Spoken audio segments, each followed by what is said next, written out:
Hi, it's Mariah Rossell, and today is day one of doing the KonMari method. So welcome to my vlog. So the first thing that Marie Kondo, the inventor of the KonMari method, says is take all of your clothes out of everywhere, out of all your closets, all of your drawers, everywhere, and put them in a pile.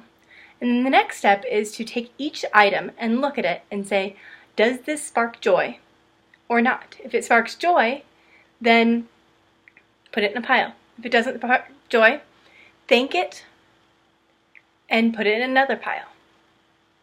And so I wanted to talk today about why I wanted to do the KonMari method. One of the things that's been happening over and over, and I know a lot of people, particularly women, have this problem, is we open our closet and it's full of clothes and we go, I have nothing to wear. But I have everything to wear. I just didn't want to wear it because there were so many things that, they were okay. I felt like I should keep them. I felt obligated to keep them. I felt guilty because I'd spent the money, but I had never worn it. It still had tags. Of course I should keep it because I'll wear it one day. And I had all of these emotions around my things. And then the other thing was I was realizing how much space and time and effort it was taking to flip through those clothes that I didn't really love, that I wasn't wearing, to get to the ones that I was, to get to the ones that I loved. And so I knew something had to change. And this is something that I see in all of my life, is how often do I say I'm too busy when, well, yes, I'm busy, but I'm doing things I love and I'm so passionate about. And I feel rude saying, actually, I prioritize doing all of these other things over seeing you. Or I prioritize these things over doing that for you. And actually finding that clear no, making that clear boundary, was becoming hard because of all this guilt, shame, fear, all of these emotions that were coming up. And so how often do I do that with my physical space? How many physical items are in my house that are like, they're okay. Or so-and-so gave it to me, so I should keep it, but I don't love the item. Or, oh, this reminds me of this person, but I don't love the item. Or it's useful, or it might be great for that house that I'm going to have one day.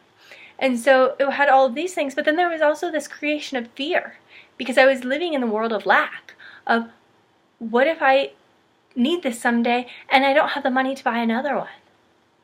Instead of, I don't need this, it's not beneficial to my life right now, let me find it a home through the thrift store that it can be used right now.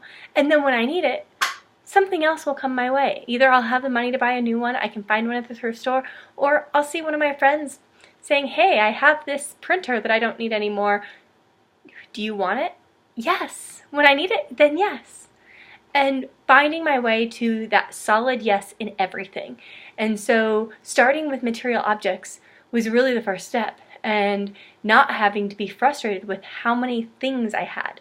And so for me, I'm only doing this in my apartment. I have a one-bedroom/studio. I think my roommate said that it's technically a one-bedroom because there's a closet, but there's no doors in the apartment, so I think it's more like a studio. And I'm not touching my storage unit. My storage unit's 40 minutes away. I will do that sometime when it's not snowing. And I think I'll probably actually go through this method again when I move and integrate all of that stuff into the place where it can actually be long term.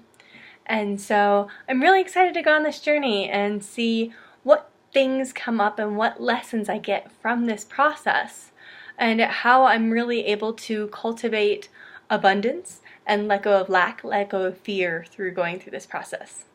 So stay tuned for my next update. Have a great day, guys. Bye.